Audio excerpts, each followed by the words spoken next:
I am the only daddy you got. I am the damn paterfamilias. But you ain't bona fide.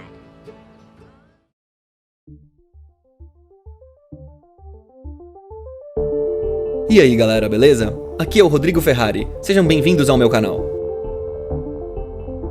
Nesse vídeo eu trago pra vocês uma visão um pouco mais ampla da revolução sexual, ou na verdade, das duas revoluções sexuais. Eu faço isso por meio de um livro do Edward Shorter, que é um historiador da medicina. Num livro em que ele aponta que além das grandes mudanças na década de 60, você tem também no fim do século XVIII uma outra mudança drástica da mesma natureza. E o ponto principal aqui é que quando a gente pensa em revolução sexual, a gente tende a focar em questões gráficas, na prática subversiva, em novas práticas, mas não é esse o ponto. O ponto é que ela é uma revolução extraconjugal. Foi isso que mudou, tanto no fim do século XVIII quanto agora. É um aumento brutal das relações sexuais fora do casamento. Da primeira vez que isso acontece é entre 1750 e 1850. Um dos pontos para os quais ele chama atenção aqui é que a tecnologia da saúde da mulher, a medicina da mulher foi melhorando muito. E então nessa época as mortes relacionadas ao sistema reprodutivo feminino já eram muito menores. E aí você tem um boom de gravidez fora do casamento. Um número muito mais elevado de filhos bastardos aparecendo por aí. Chega a ser o triplo ou quádruplo no período do fim do século XVIII comparado com antes. E outra questão importante que ele levanta é o uso de contraceptivos, que até então não tinha contraceptivo minimamente decente, mas nessa época já estavam usando alguns contraceptivos que eram considerados aceitáveis, que a população realmente fazia uso deles. E é interessante notar como que um desses efeitos mascara o outro, porque aumentou muito o uso de contraceptivos e a quantidade de gravidez fora do casamento. Então, se não tivesse o contraceptivo, imagina quanto que essa atividade fora do casamento não teria sido observada. Então, para ele, são mudanças praticamente inevitáveis que aconteceram organicamente, relacionadas à tecnologia, relacionadas a outros fatores do ambiente, que produziram, sem alguém precisar impor de cima, uma mudança cultural, essas alterações. Esse aumento no sexo extraconjugal. Esse boom de traições.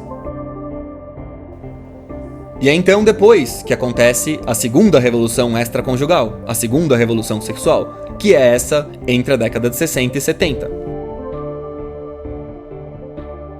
Mas a gente tende a pensar que esse é o fim da família tradicional, só que não. O Edward Shorter deixa claro que a sociedade verdadeiramente tradicional já tinha se desintegrado por volta de 1850.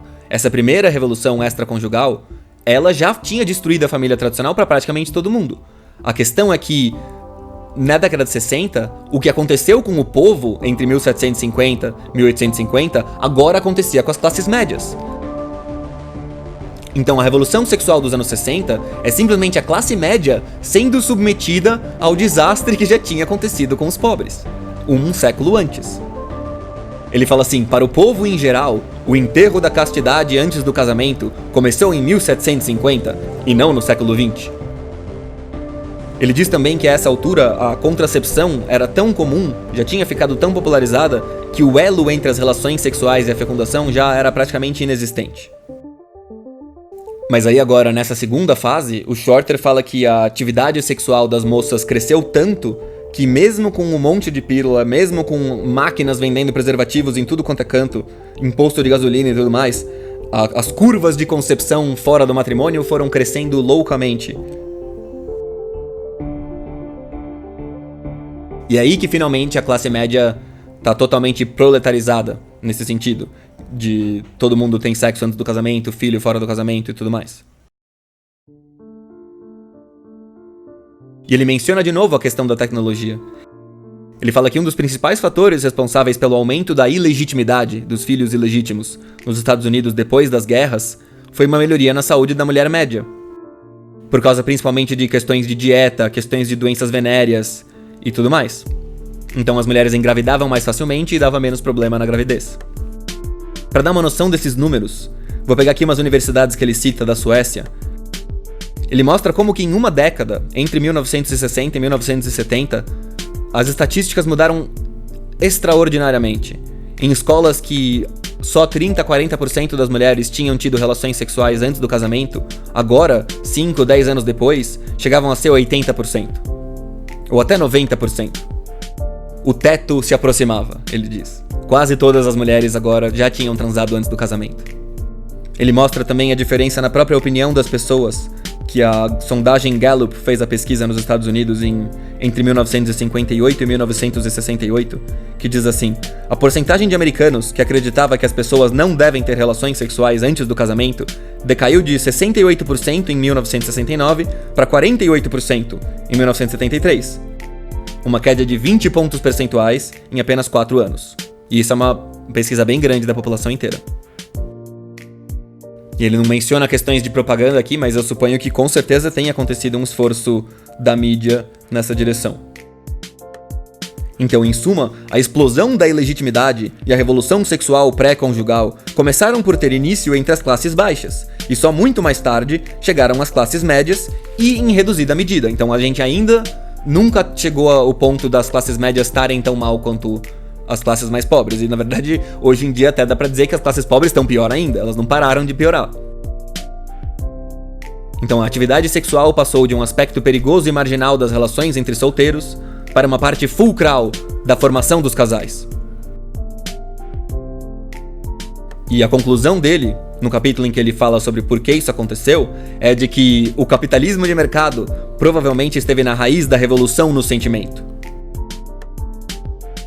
Porque essa primeira revolução sexual é uma revolução associada ao romantismo, ao fato de que agora os jovens estavam dando mais importância ao que eles queriam, com quem eles queriam casar, ao amor, do que às decisões dos pais, que queriam só saber de famílias com dinheiro e tudo mais.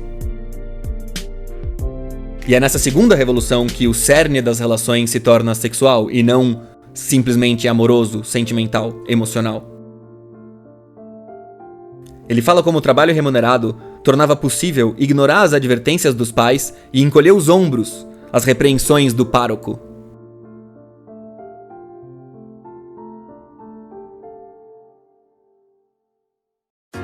Ele fala que não dá pra deixar de ver uma interação íntima entre a questão do trabalho capitalista e a fuga dos controles tradicionais e o desejo de ser livre. Esse empreendedorismo inicial é o que liberou todas as jovens do controle das famílias. A mãe tradicional desempenhava os seus deveres com indiferença e sem afeto. Não necessariamente porque queria sim, mas porque estava sujeita a outras solicitações de tempo. E cuidar do bebê ficava em segundo plano. A mãe tradicional tinha por obrigação primeira ajudar ao bom funcionamento da quinta ou da oficina, pois sem seu auxílio tudo ia às ruínas. Então a mãe estava ocupada, ela não tinha tempo para ficar gastando com as crianças. Mas à medida que o artesão tomava mais oficiais ao seu ofício, o desenvolvimento econômico fez com que os caras conseguissem ter empregados e tudo mais.